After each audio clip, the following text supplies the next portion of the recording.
Morning, everyone. It's week 7. We are finally there.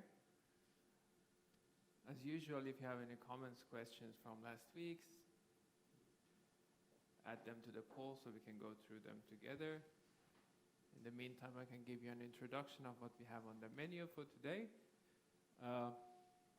So we have been working with pandas already for 2 weeks. So let's do a quick poll here. How difficult do you find pandas? So put your hand up if it is extremely difficult, and this is easy. It can be anywhere in the middle. Okay, so it's okay. And how useful do you think it's going to be for you in your field later on? Same. Okay, so you know, luckily it's not difficult for you, extremely difficult at least, and it's going to be useful. So today we are going to work with, you're not going to learn anything new specifically about pandas, but we are going to continue using pandas, focusing on visualization. It's a famous saying that a picture is worth 1,000 words. And you know, sometimes you can just, we do data analysis and then you have to share your results with someone. Either you're doing it for your workplace, or you're making a map or something for the public, or it's a course and you're delivering something. You have to share your results. So you have done your analysis with pandas and Python and everything we have learned. And how do you share your results? Sometimes you have a table, you have calculated something, and then you add a little bit of text interpreting your results, and that's great. But sometimes it's just easier to share something if you share a picture. And that picture can be a map if you're working with geographical data. It can be a chart if you're working with other sorts of data. And there are all kinds of visualizations that you might want to use. And that's what we're going to learn to do today in Python. So we'll learn how to create different kinds of visualizations. Our examples are limited to a few different kinds of charts that we will be creating, but the whole idea of creating visualizations in Python and specifically using pandas is quite similar. So once you get started producing something and later on you need something else or something slightly different, it shouldn't be that difficult anymore. So you don't seem to have any comments or questions, which I think is a good sign, meaning that everything is super clear. So let's go to our Jupyter environment. I've already pulled the changes, so I will still continue talking about what we have for today, but in the meantime, we can pull the changes from GitHub. So we have this L7 folder there. But yeah, today, as I said already today and mentioned a few times during this course, Pandas is a high-level library, meaning that it comes with a bunch of libraries that are there in the package. So those of you who have worked with Python, for example, installing Python locally on your computer, you know that very often, almost always, when you install a library, you see that there are a number of dependencies. So for example, if you install pandas, you can see that it has dependencies, and those dependencies are matplotlib and NumPy and a few other libraries. So it comes with a package of other things included. One of the useful libraries that is provided to us also through pandas is matplotlib, which is very powerful. It's not new. It's been around for a long time.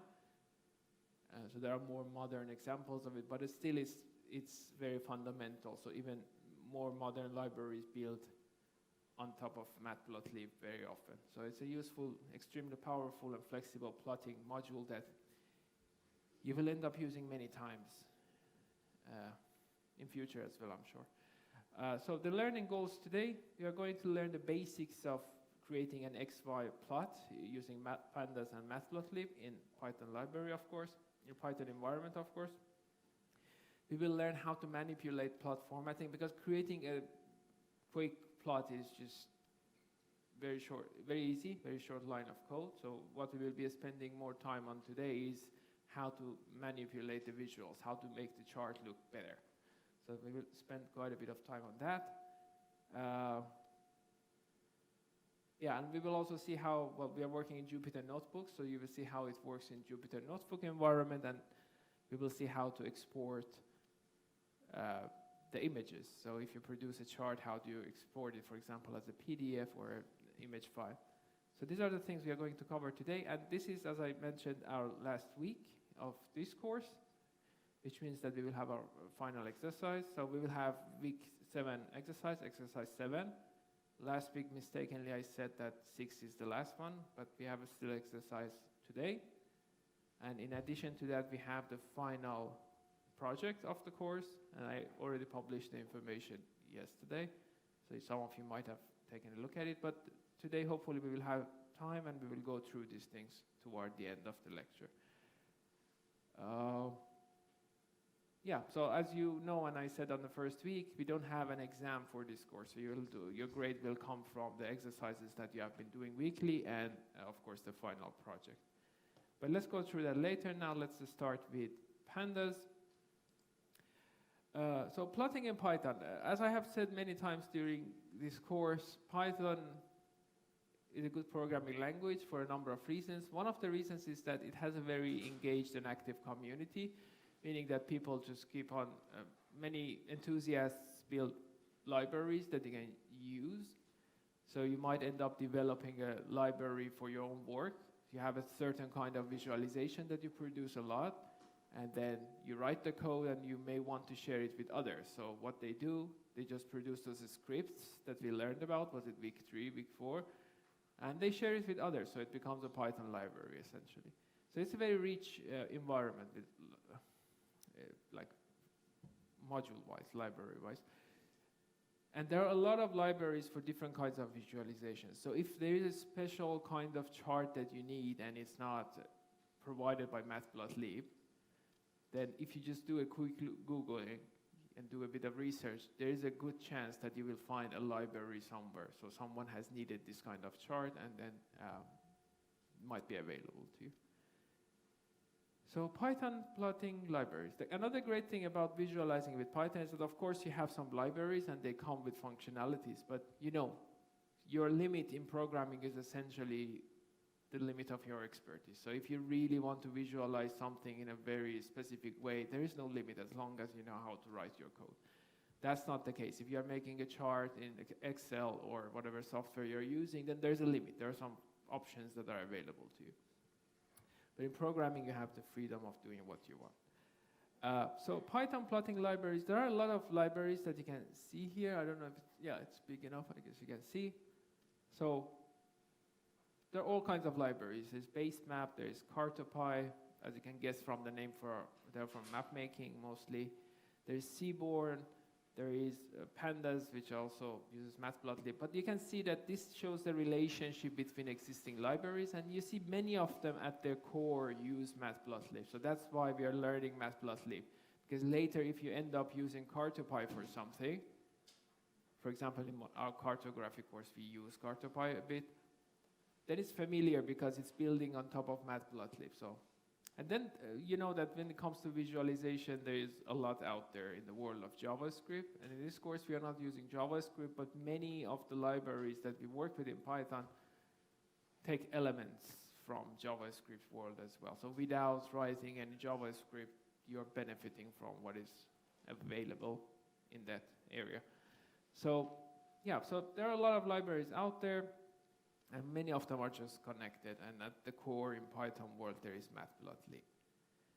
So here is a list of some of the libraries that you will find out there, being often used by professionals and data scientists. So we are going to learn about Matplotlib. There's a link here, Matplotlib gallery. So this gives you an idea what kind of visualization you can just make with Matplotlib. So there are all kinds of things you can produce easily with Matplotlib. So there's a long list, and probably it's not even everything. So if you need a visualization, there's a good chance that you can produce it with Matplotlib. One thing that you will see today is that creating visualization is a bit typing intensive, so you have to type a lot if you want to customize your code. For today, because it's a lot of typing, I've tried to pre-fill many of the cells, so we don't have to type so much. Instead, I can explain things. So that's why very often people who end up using some of these, they will just go to the Matplotlib documentation, just check out the library. There's an example. So what we often do is that you just copy this, take it to your environment, and edit it to your needs. So you make it work with your own data, then you may want to change the visualization and everything. So otherwise, there's a lot of typing to do. Yeah, so on Matplotlib, there are a lot of like this base map. There is Seaborn, which is very powerful for visualization. Another good thing about Matplotlib is that it also produces maps.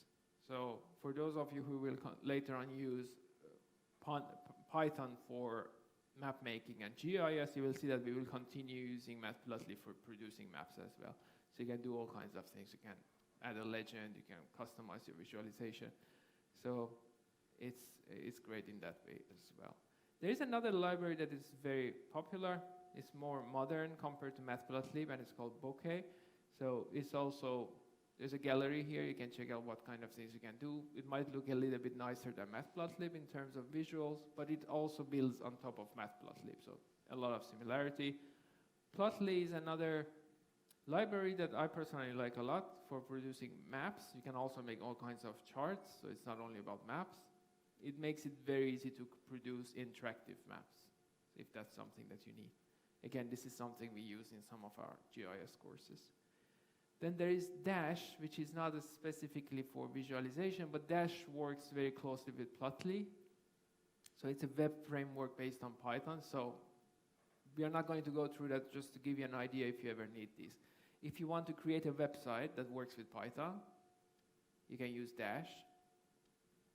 Especially this is useful if you have a lot of visualization. So if you're going to have a website full of charts and interactive elements, then you can use Plotly to produce your visualization, and Dash will help you to turn it into a website. So again, this is something that many people use. Then there are many other libraries, and there's some information here so you can check out. Like I said, many concepts are similar, so we try to go through some of the concepts of no matter what library you end up using in future. If you know the basics, it's a bit easier. So first of all, there are different kinds of visualizations. There's a link here with, there are links here with their names and links to, I guess, mostly Wikipedia. So if you're not sure what these mean, you can just follow the link, but most of them are familiar. So we know about bar charts, histograms, scatter plots, line charts, pie charts, box plots. So some of these we will see today. So we will be working with bar charts and scatter plots and line charts today, and a few other things. So many kinds of visualizations that you can easily produce in Python and in Matplotlib. So this is the anatomy of visualization. So they're kind of obvious, but sometimes you need to look, you have to spend some time looking for the right term to see how we can change a certain thing. So when we are visualizing, we are essentially working in this XY axis.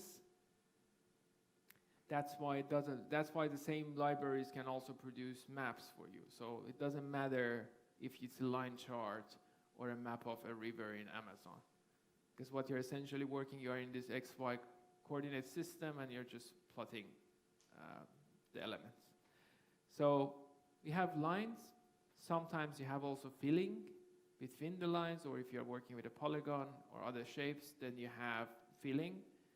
Then we have X and Y axis. Of course, X is the horizontal one, and then Y axis is the vertical one. Then sometimes we need to adjust gaps between a text and an element in your map. For example, in this case, we have the label. So this is called Y label, an X label, and the gap between them is called padding. So why is this useful? If you want to check the documentation, how do I change the distance between this label and the y-axis? If you know the term padding, it's easier to find the information. Or if you're talking to AI for help, then it's useful to know the terms. So titles are something that we sometimes add to our visualizations, charts, maps very often. So that's called title, and we will see how to do that. Sometimes you add some annotation to your map. So we have a peak here. hottest temperature of the summer, for example, and you want to just add a piece of text here so that this is the highest peak, or this was the hottest day. So this is called annotation, and we will see how to do that. Very often with your visualizations, you also have a legend, especially if you have different visual variables used. For example, you know, in maps, it's very common. Even in more complex charts like this one, where you have different colors, it's good to have a legend. It's necessary to have a legend. Then these are called ticks. So these separators on the X and Y axis, these are called ticks, and then you have the tick label. So why is this important? If you want to turn off the tick, if you're producing a map, very often you don't want to see those coordinates. So you look for a way how to turn off the ticks on the y-axis or x-axis in Matplotlib. Then what else do we have here? We have the X label, Y label, and yeah, sometimes you may want to add grid line. This is something we will do today. So if it is something that can help your users to read the chart better, then you may want to add grid lines. Yeah, so those are the terms that we will be using a lot today when producing our maps. And there's a bit more description of them here. So axis, title, label, legend, we went through them. Line width is self-explanatory, but you will see today how to adjust the line width to make a line thicker or thinner in pandas. And then we have line style. We will change the shape, and again, something we will work with. Do you want a dashed line, dotted line, or a solid line? Yeah, and there are a bunch of useful links here for you. You can read more about some of the things I just said. But that was a bit of introduction into what we are going to do today. Now let's go back to our NOP environment and open the first part of our lesson, which is basic plotting, I believe.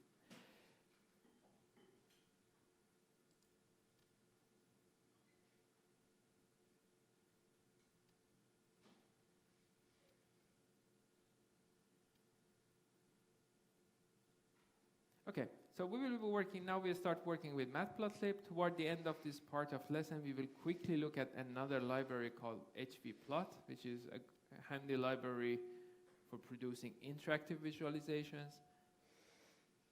But we will not get into details of that. So let's start by creating a very simple XY plot, and then as we progress during the lesson, we will see how to add details and make the chart a bit more customize it a bit further. So the code is typed in here. We are going to import the data that is already available to you in the data directory. The data is very similar to what we have worked with previously. It's temperature data in TXT, with TXT extension, but it's actually a CSV file. So we are defining the path. We are specifying what separator is used. We are specifying what is the null value and the columns parsing date. So something that is new here is this part. So was it last week or the week before? It was last week that we were working with dates when we were doing the grouping. And we saw that you can actually, well, we worked with the strings mostly, but I showed you that in Python, you can parse the dates, meaning that Python would understand these are actually dates, not only text or number. So in pandas, actually, when you're importing your data, you can already pass in a parameter called parse dates and provide the column in which you have the date. So when it's importing the data, it automatically parses it as date. So it's already recognized as a date. Of course, it has to be in the right format. And you can see the right format here. And we saw it last week as well. Another thing that we haven't seen before is this part, index columns. And as I said, when we started working with pandas, but we didn't really try this. By default, when you're working with pandas, an index is created when you import the data, and it's an integer. So you go from 0 all the way to n-1. But it doesn't have to be the case. So you can also use any other of your columns as the index. So here, when importing, you can say that, okay, I want to use this date column as my index. So instead of having the index 1, 2, 3, you will have the dates. So let's just run this.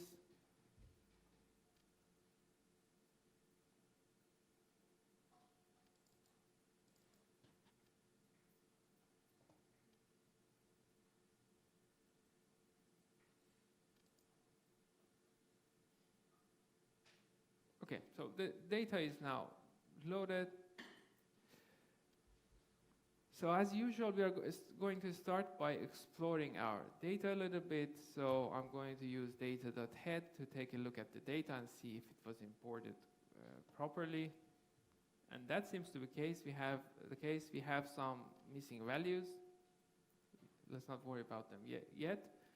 But you can see one thing that is different here is that this is now your index column. So previously when we did this, we saw this 0, 1, 2, 3, 4, 5, and so on. But now this is appearing as your index column, and you see it's formatted in this way, even if it wasn't like that in the raw format. So it was like this.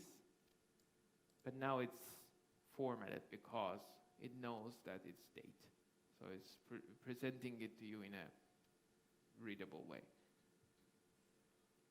So this looks good. As I told you, producing a quick plot without details is super quick in Python. So the only thing you need to do is to just say, well, data is where you have stored your data, and dot plot. That's all it takes to produce a visualization. So if it was geospatial data, you would get the map as quickly as this. So this is what our data looks like. It looks a little bit weird. Because we have a lot of missing values. So the data we are working with temperature data. And the data apparently has been collected for a while, back in 50s. Then there was nothing, no readings for a few decades. Then the data has continued from 2010 or something around that. That's why it looks like this. But yeah, this is a quick visualization. And you can see by default, it also adds some legend, which is not very useful here in this case. But we are going to work with this and make this better during this lesson. So yeah, so to produce a library, to produce a chart, you just use your data, which is in pandas. It's a data frame, or it can be series. Then dot plot.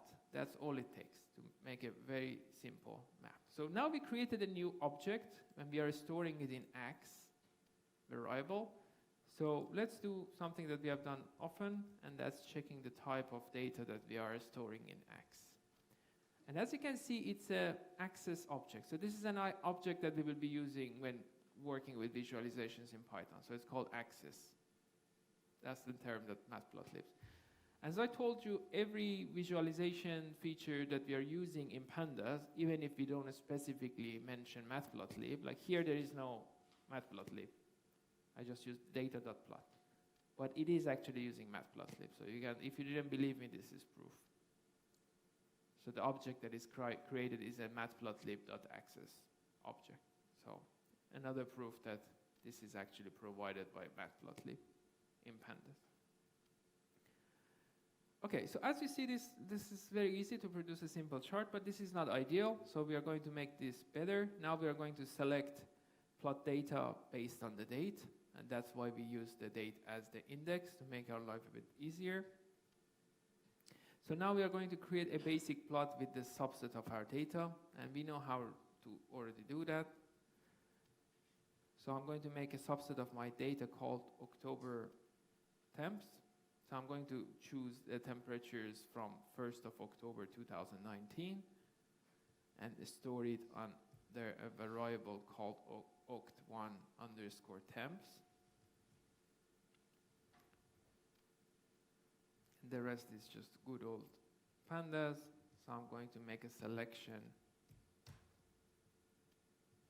and keeping the temp using lock method. And I will specify a condition based on based on a column. So remember that we have used the date as our index, so that's why it makes sense to, well, that's why we are just using index for the selection. The next thing you need to do is to get the information right. So it's 2019, 1st of October,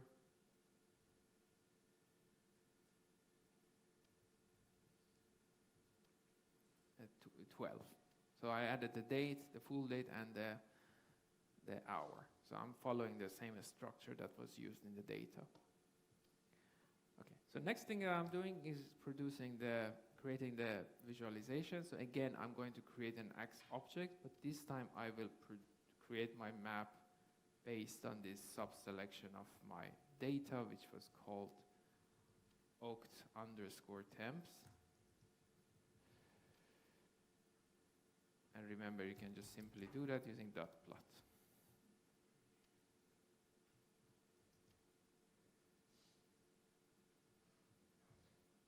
So now I created a new visualization. It already looks a little bit better than what we had here because we are just zooming on one day, so we don't see all this mess. But of course, it depends on what you want to visualize. In this case, we are just visualizing a single day temperature.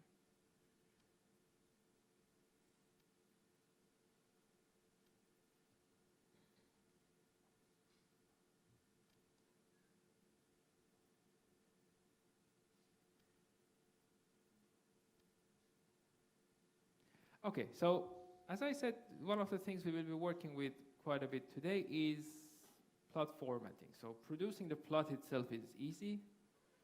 What we will spend a bit more time on is formatting it to make it a bit nicer. So I'm going to do this now to make a few changes. So I'm going to create my X object again, but with a little bit more details this time. So the beginning is, of course, the same. I'm going to use my October 1st temperatures and create a plot for it. But before we just created we didn't pass any parameters, so we just went with the defaults. But now I'm going to provide some parameters to customize my visualization. So one of the things I'm going to specify is the style of my line. Remember, one of the terms, line style. So if you want to provide a style, you should check the documentation, but there is an easy way of changing the style. First, specifying the color. So in Matplotlib, if you check the documentations, colors have short names. So it's usually their initial. So if you want blue, you just put B. But in some cases, there's a bit of like, black is B. Blue is also B, so that's why black in Matplotlib is actually K, so it's the last letter. So I want the lines to be black. You can try with other colors, as long as they exist in Matplotlib. So second thing is that, okay, how do you want the dots to be visualized? So we have these points in your data, and they're connected with a line. How do you want them to be visualized? So I want them to be as circles. So if you put O, Matplotlib knows that, okay, I should use dots or circles to visualize that. And then how do you want the line to be like? Do you want it to be a solid line or dashed line? So if you want it dashed, you can just put a double dash. And it will be like that. So this is the quickest way of adjusting the style. So it's rather intuitive as long as you know what you're doing. And as I said, check the documentations. There is information what values are accepted. So next thing I'm going to add to my visualization is a title. So Matplotlib accepts a parameter called title, which will be in a string, and I'm going to call it Helsinki Vantaa temperatures. So Helsinki Vantaa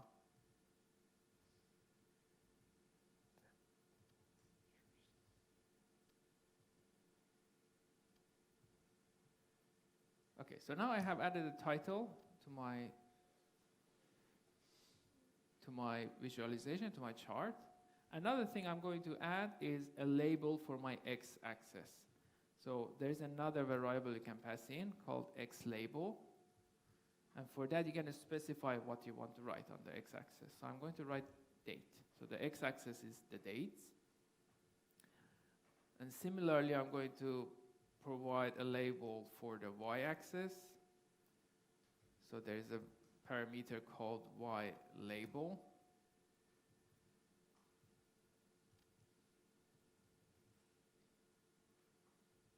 And on our y-axis, we have the temperature. So I'm just going to write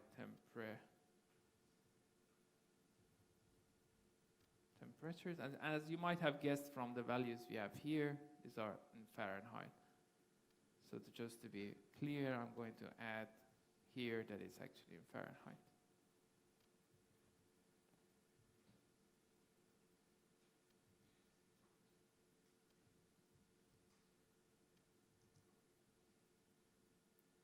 So I ran the cell, and this is what I get as the output. So very simple. So the line is now black because I used the letter K. The dots are circle-shaped, and I get that as the shape of the dots, and it's dashed. And then we have also added a title up here. We have a label for the y-axis, and we have a label for the x-axis. So you can try a few things. For example, instead of dots, you can use, I guess, asterisks as well to change the visualization. So if you run it, you can see that it just uses asterisks as a dot. So it's quite simple. It works with most obvious things, at least. And if you're unsure, you can always check the documentation. So that's one of the things with visualization. These libraries have so many details, and no one can remember everything. So very often you have to check online how to do this thing. So if you can't memorize everything, that's quite normal. Yeah, so styling the charts is fairly easy with Matplotlib. So we learned the basics. Now we are going to continue doing a few extra things. So when you're producing this map, you're essentially producing a figure which you can export. For example, you want to include it in your report or publish it on the web page or somewhere. So one of the things you can control is actually the size of the figure. So another variable we can pass in is fig size, short for figure size. And you just say how big should it be in X and Y. And the units are in inches. So it's 12.6, it's in inches. So this is something you can do. For example, if you want a higher quality image, you can, of course, go with a bigger size so it looks better on your report or wherever you are publishing the results.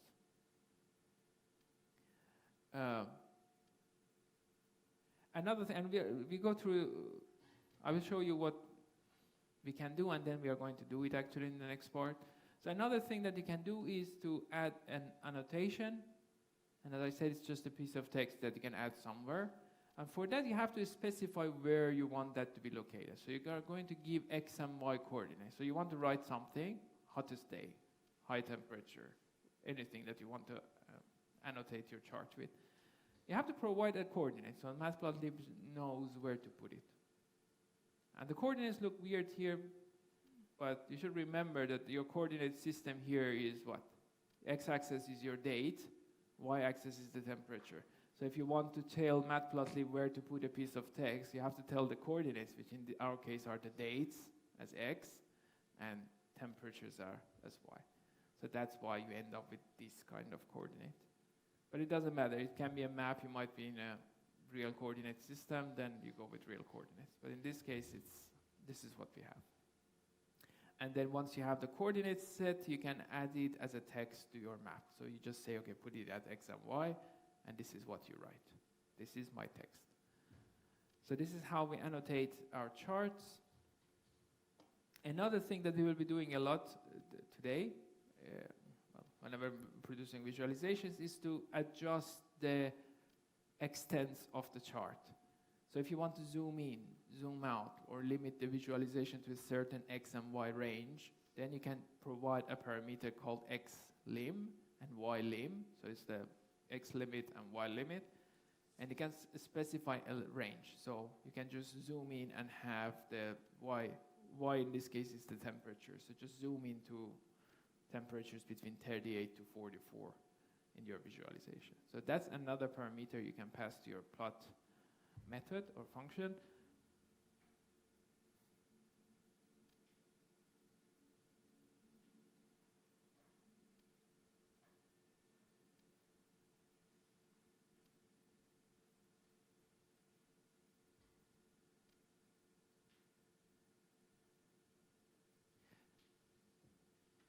Yeah, and of course, as I said, this xlim and ylim work in whatever coordinate system you're working in. So in our case, we are working with dates.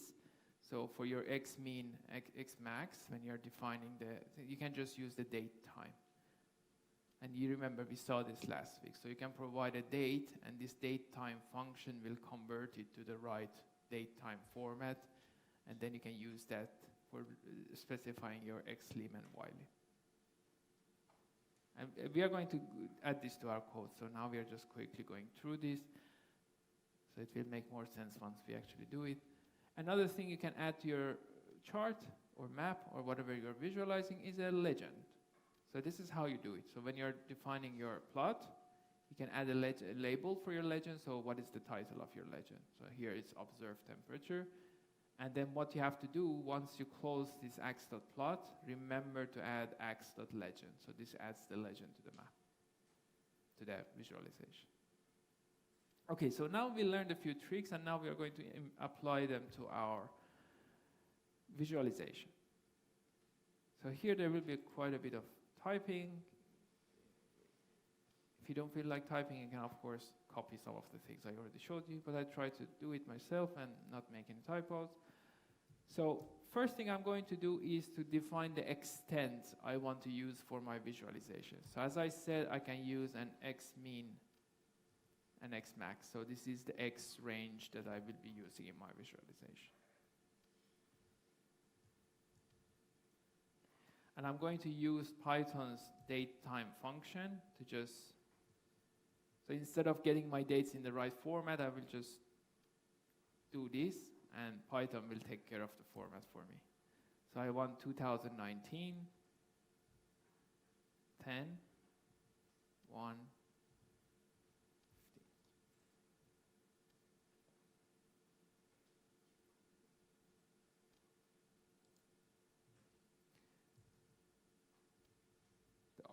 So the upper limit for my time will be also, I will do it in a similar way. So I use date time,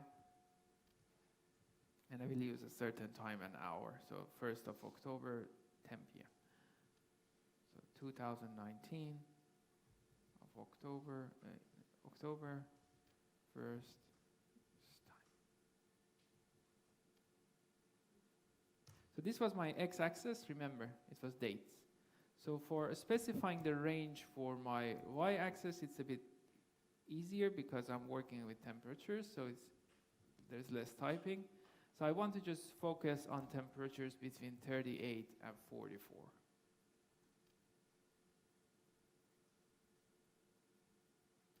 So this is something that we haven't used before, but this is one way of just shortening your code in Python. So instead of writing xmin equals 38 and new line, so you can just put them in the same line, separate them with commas. So this is same as writing it in two separate lines. Just makes your code a bit shorter. Okay, so that was just defining the extents. Next thing, the fun part is creating the plot. So I'm going to create my ax object again, and I'm going to work with the selection we had made earlier.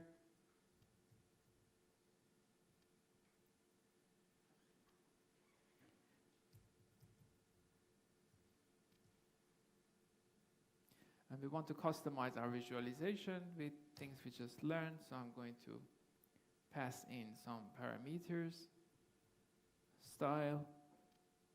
So I was happy with the style we had earlier, but if you want to try something else, feel free to do that. So I'm going to go with black and use circles for my points. And I was happy with the dashed lines, so I could keep it that way. Again, I want to add a title to my map, to my visualization. It's not a map, but I'm used to talking about maps. So Helsinki Wanda temperatures.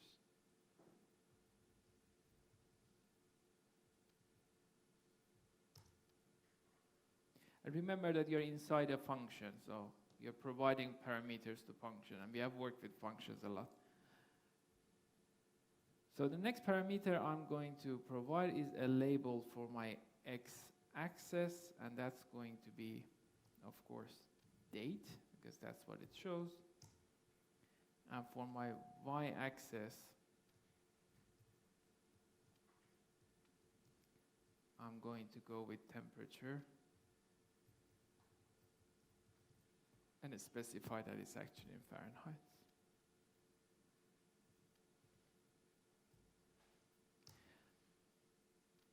Okay, so now we have defined what extents we want to use for our visualization, but we haven't applied it to our visualization yet. We just calculated that's the range. So this is where we actually apply it, or this is how we apply it. So I'm going to pass in a parameter called xlim that we already talked about. And what it takes is a list of values. So you will have the minimum for x and the maximum.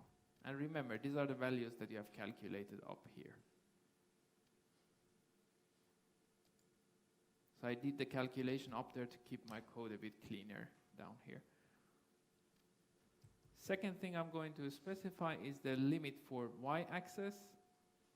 And again, remember, we have defined this up there. So the only thing I need to do is to tell matplotlib that use these variables as my minimum and maximum for the y-axis.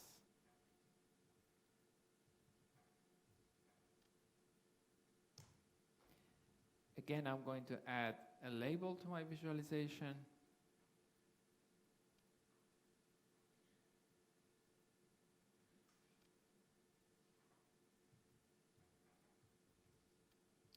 A label that I will be adding to my legend. So it can be a string and it can be anything you want, but I'm going to say observed temperature.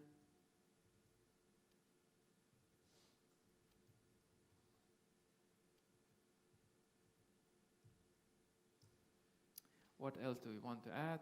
We want to also specify the size of the figure, something that we saw.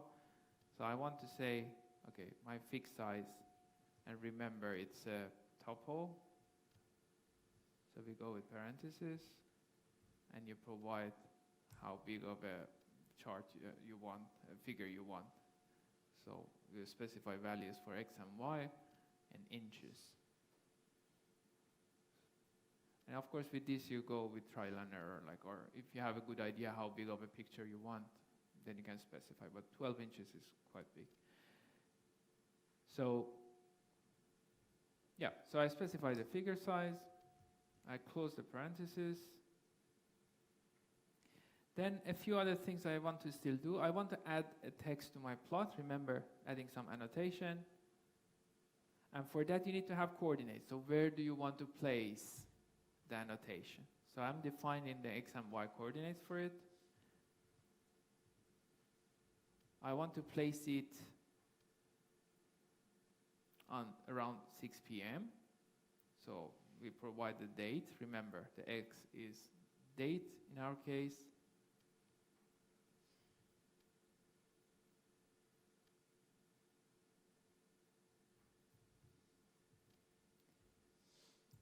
And also the temperature is our y-axis.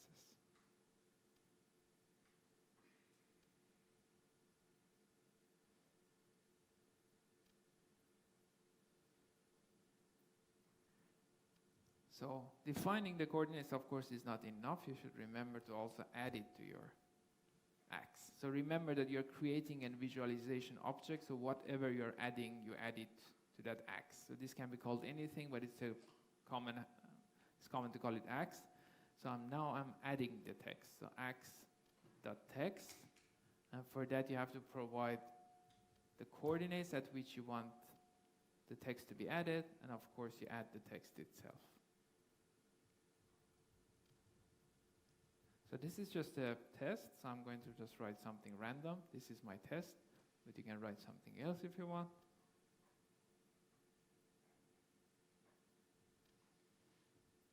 Okay, another thing I want to do is to add a legend. Again, adding something to your visualizations means x dot, and then this is what I'm adding. So x dot legend. So this should work now unless I have a typo somewhere.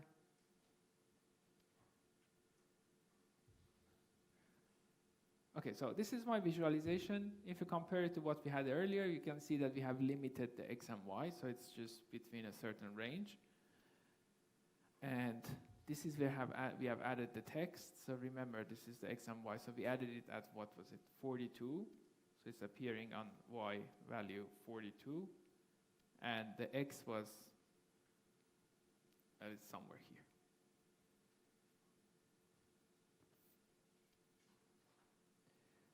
Yeah, so we are adding the text somewhere random. Later on, we will see how to specifically add it somewhere. And we have a legend added.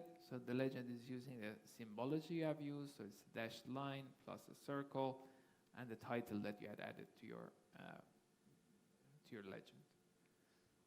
Okay, so now we learned a few things. Yeah, and the figure is wider, as you can see, because we used 12" by 6". So it got a little bit bigger than what Matplotlib was producing by default. Okay, so this is already good, but we are going to continue improving this.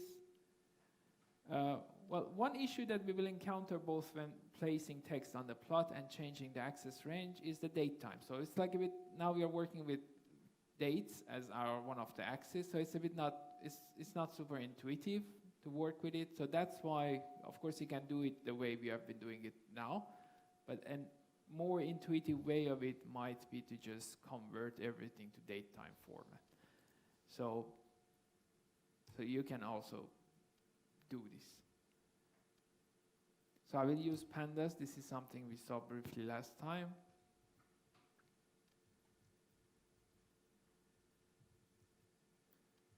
So just make sure that I don't make mistakes with dates, and to be consistent, you can just make it a date time using pandas functionality, and then just use that for as your coordinates.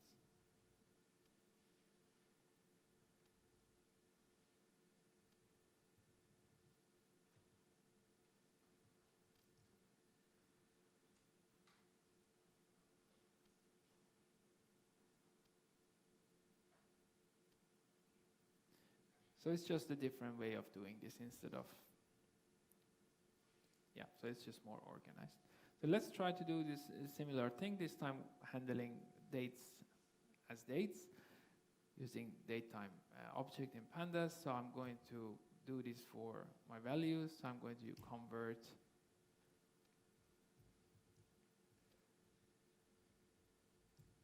so PD to datetime, and this is the date I'm going to use.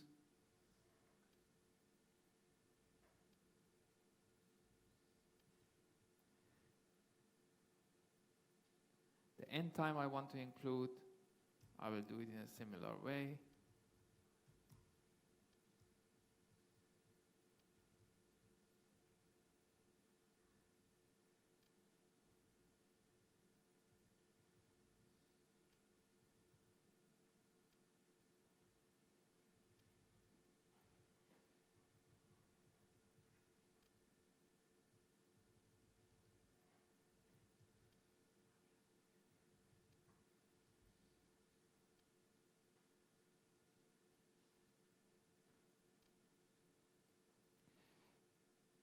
Okay, then the call time, I'm going to use this to put an annotation to my map. So I just put some date.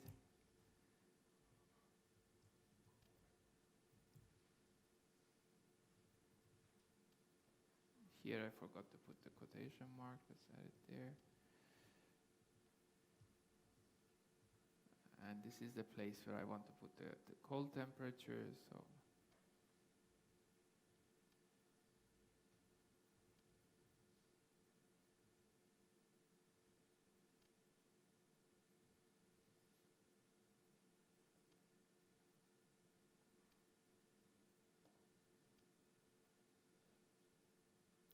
Okay, so I'm going to copy a piece of code from here so I don't have to type everything. So I will copy what I did earlier with creating the axe.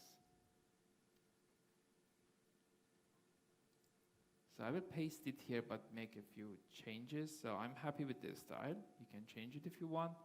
I will keep the title the same. X label is the same. Y label is the same. So for X limit and Y limit, I'm going to use these new dates that I created. So it was called start_time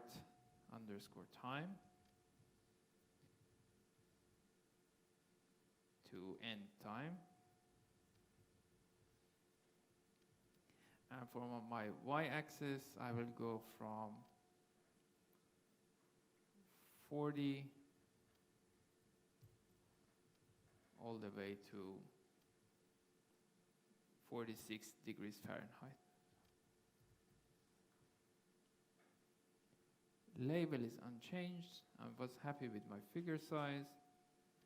Then adding plot text, so I'm going to ax.text. Where do we want to add it this time? Remember, we defined called time variable, so I'm going to use that as the x. And for y, I will provide the temperature, which is around 42.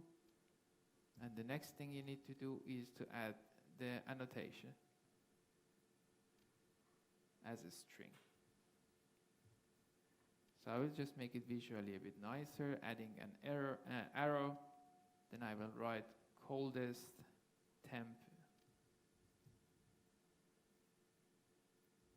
in early afternoon.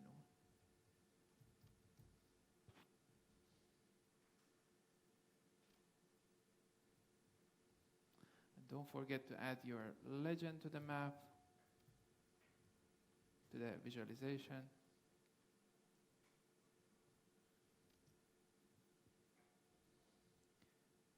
Probably have a typo somewhere.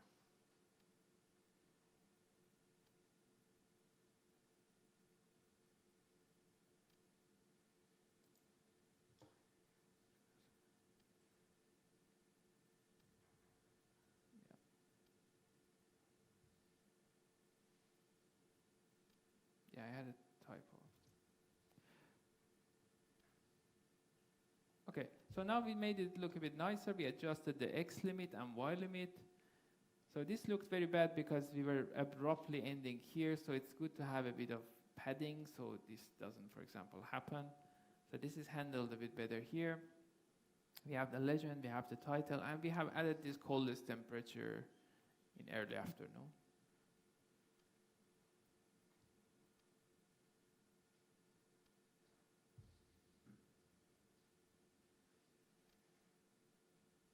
Okay, so we learned a few things. Now let's practice one thing and take a few minutes to do that, then we will do it together. So let's create a plot, a line plot similar to what just we did. So visualize temperatures data from 18 to 24 on October 1st, 2019. Use a dotted red line connecting the observations. So change the style a bit, make it red dotted. And add the title. So let's spend a few minutes and do this, then I will do it here as well.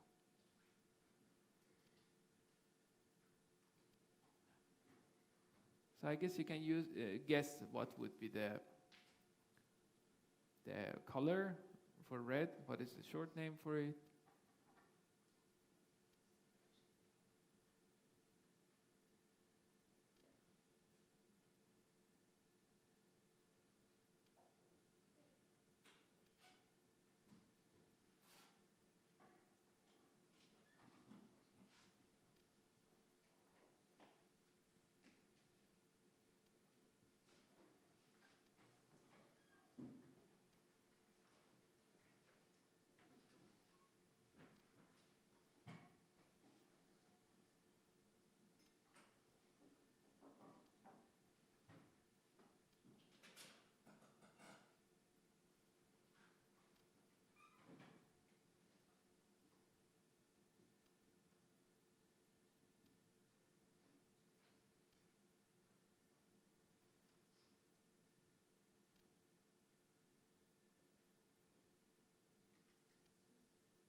get the chart.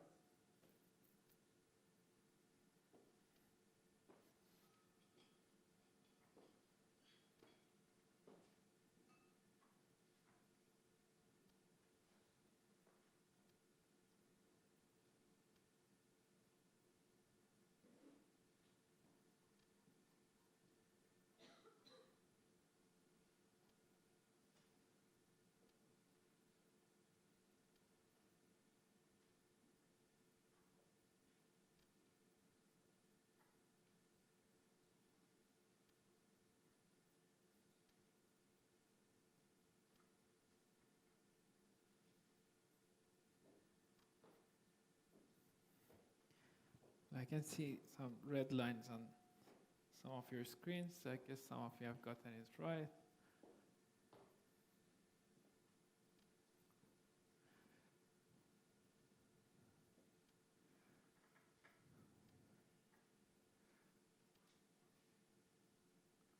Okay, so what is the style that we are going to use? Of course, it's a string. I'm going to go with red. So red is the short name for red. I don't want to have the dots anymore. So before we have used like O or asterisk, I skip that one. To get the dotted points, this is actually what you use. So you use colons. How do I know that? I've checked the documentation before. So intuitively, I might have gone with double dot, but that doesn't work. So in Matplotlib, it's like this, if you want to go with dotted line. So I will start doing this at the same time here.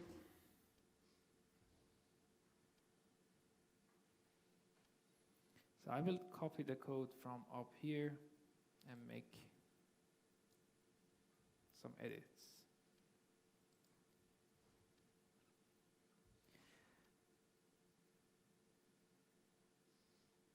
So the first thing I want to change is the time to what was needed. So it was 2019.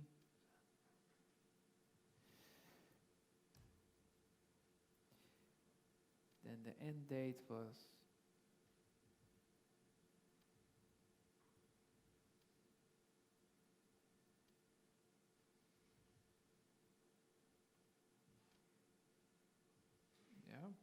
and then at the annotation I will put it 2019.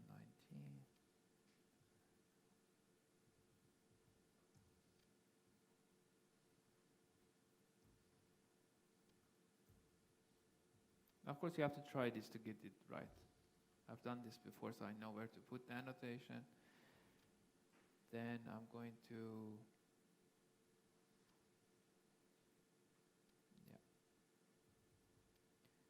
so I will change this style to double dot,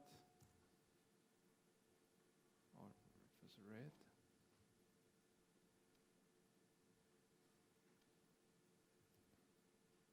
Title is same, date is same, temperature is 35 to 44.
Okay, so I got it here. I just edited the code we had earlier. I updated the dates to what was asked for in the question 4.4. And instead of cold temperatures, I went with warm. So I made some edits.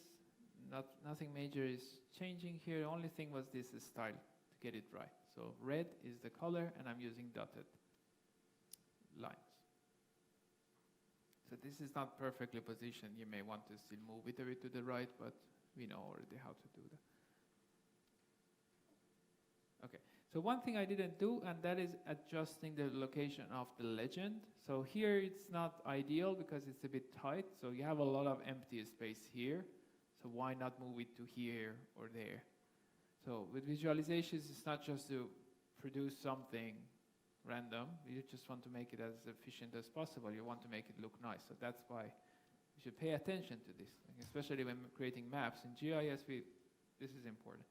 So I'm going to relocate my x.legend. Well, I have the x.legend. I can pass in a parameter called loc, and you can provide a value for that. So I will try with this, and this will put my temperature legend down here. So I have put an information box here, which I've gotten from Matplotlib documentation. So as loc, you can provide all these values. So these are the short names. You can just put numbers. I knew that 4 is lower right.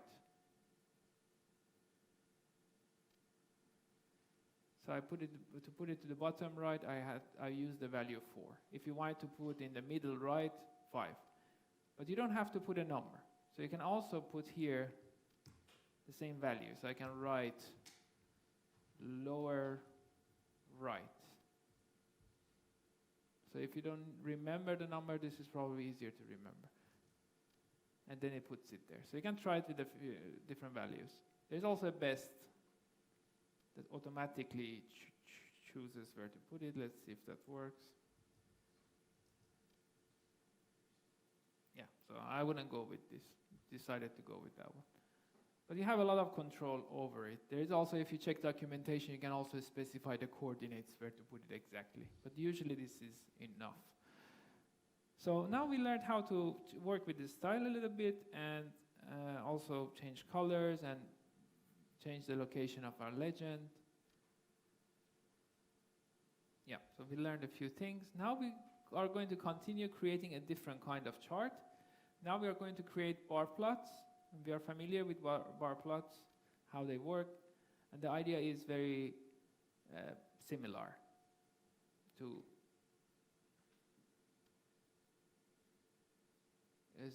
the line charts that we are working with. So one big difference here is that, well, we pass a variable called kind, and we say bar. So this tells Matplotlib that I want the bar plot, not the line plot. So by default, it goes with line plot. So that's one difference, one thing we are going to change. Another thing is that with bar plots, the assumption is that your x-axis is nominal. So it's not a continuous variable. So what does that mean for us? It means that, okay, we are using this x-lim and y-lim. When it's considered continuous, you can specify a range. You say, okay, from this date to this date, I want to have things. But if it is considered like, we have bars, so they are discrete separate values. So in this case, it's like you cannot apply x limit in the same way. So that's the major difference that we have. So how do we handle that? You just make the selection in your data.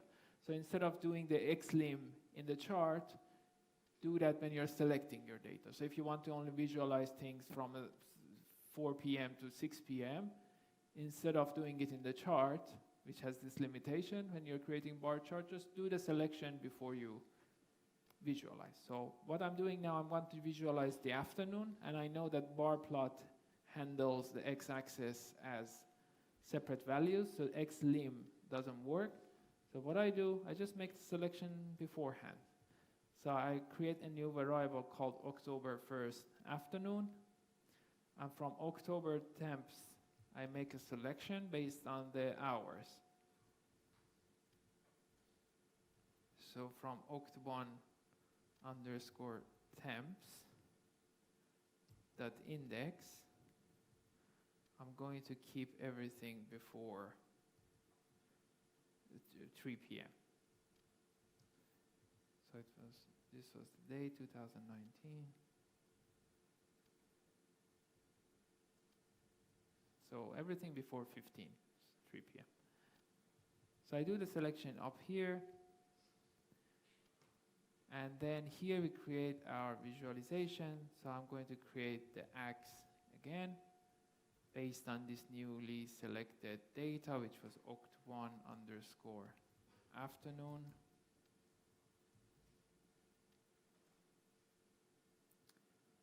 Dot plot. And these are the variables I will be passing in. So remember to specify the type of chart you want. So I want a bar chart, so I set kind to bar. The rest of the things are quite similar. So we can add a title to our visualization, and it's going to be the same. Helsinki wanted temperatures.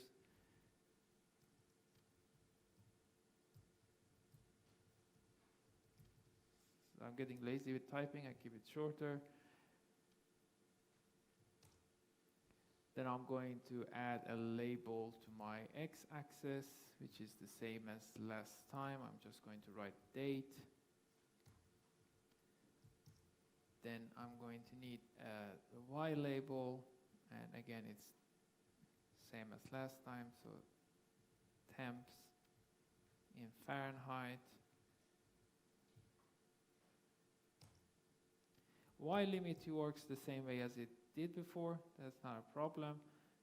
So I'm going to set it to temperatures between 40 and 46.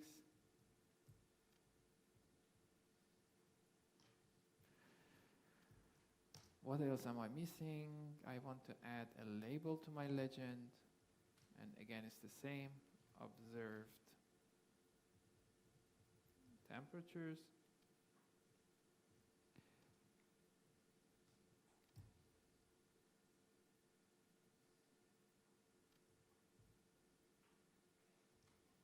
And the figure size, same as it was last time.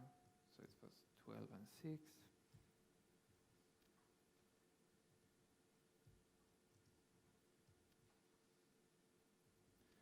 Just let's remember to add the annotation to our map, to our visualization. So add .text, and I want to place it at 0, 42.1, and this is the text. So coldest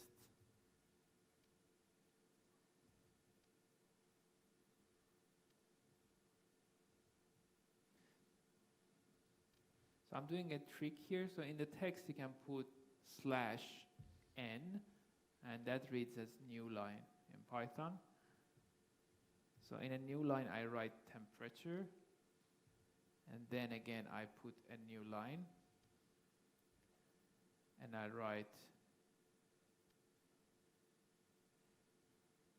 coldest temp.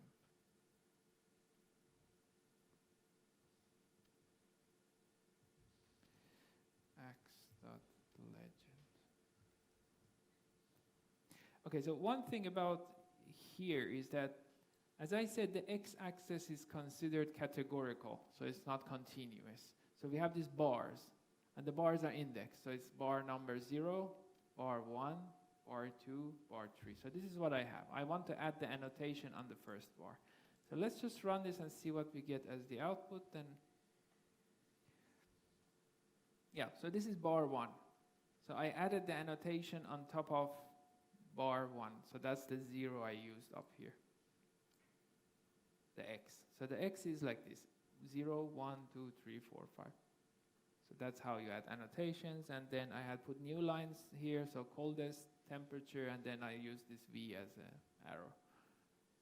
So you put a /n, and then it's parsed as a new line in Python.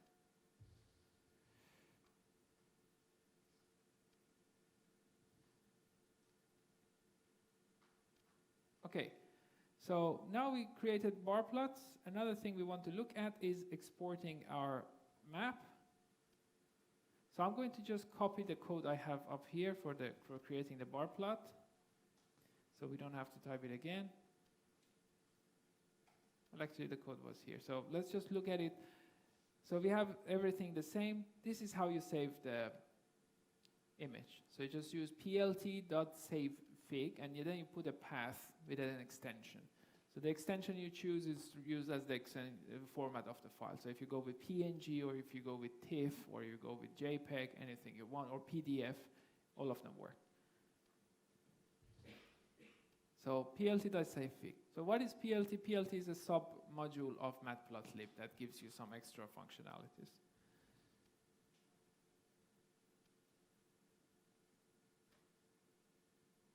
So you can also save it as PDF if you want. You can also specify what DPI you want when you're exporting. DPI, it matters if you're printing the image. So if you're going to print, then go with a higher DPI. Otherwise, it just goes with the default value.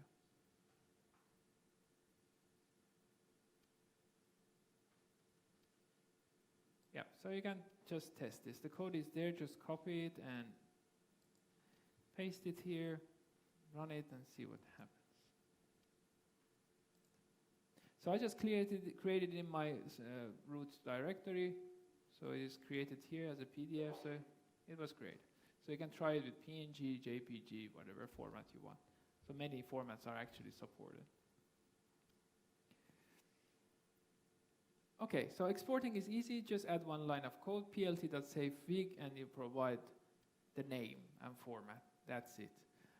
Nothing else. And you save it. So interactive plotting, this is something we are not going to do here, but I'm going to quickly show you to just give you an idea what is possible. So there is a library that we want to use, hvplot, and it has a sub-module pandas that works with pandas. So I'm going to run this cell, and I get an error that the library is not installed. And I deliberately left this error so we can fix it together. So as I've said, we are here working with libraries, and I've installed all the libraries before the course started, so we have everything. But if a library is missing, you have to install it. And this is so, if in your final project you end up using some library, if you are ambitious and you want to try something new, and it doesn't exist, this is how you can install a library. So with exclamation mark, pip, install. So I'm going to use pip for installation. You can also use conda. These are data installation channels in Python. Pip install, and then the name of the library. So in this case, the hvplot was missing, hvplot. So if I run this, it starts installing the library. So if you want to try something and it's not installed, you don't have to give up. You can just install it. So the only problem here is that in CS-Sinope, they wipe out everything, you close the session. So next time you go, it's again missing, but it's easy. Just one line of code, you install it. So if you end up using something that is not included in your final assignment, just give us instructions. So if I'm running your code, I know that, okay, I need to have something installed. So now that this is installed, if I run, this should work. So now the library is imported, and it's a heavy library, so it took a couple of seconds. And then I can run this other cell to visualize something. So I won't go through the code, but as you can see, it's very similar to matplotlib because it's building on top of matplotlib, but it's interactive. So you can just zoom in, zoom out, do a number of things. So for those of you, and you can also export this as HTML if you want to include it in your website, for example. For those of you who will continue in the second part of the course next period, we will create a lot of, we work a lot with interactive maps. So we will see all kinds of interactive visualizations. I guess now it's a good time to take a short break. We have still some stuff to cover in the next part, so let's be back in 10 minutes.